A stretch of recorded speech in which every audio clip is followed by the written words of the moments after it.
Hello everyone. So today I'm going to talk about the product from the house of Adar, that good old habits.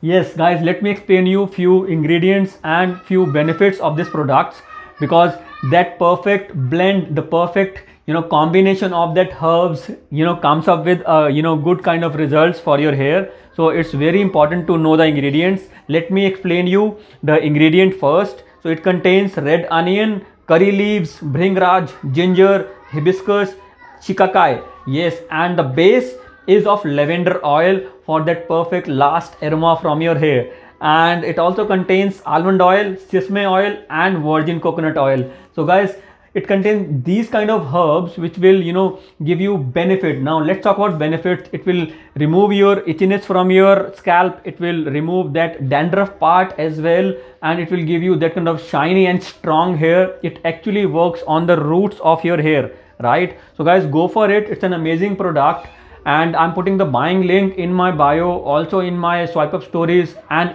also on my post. Go there, click and grab the pack of your healthy hair.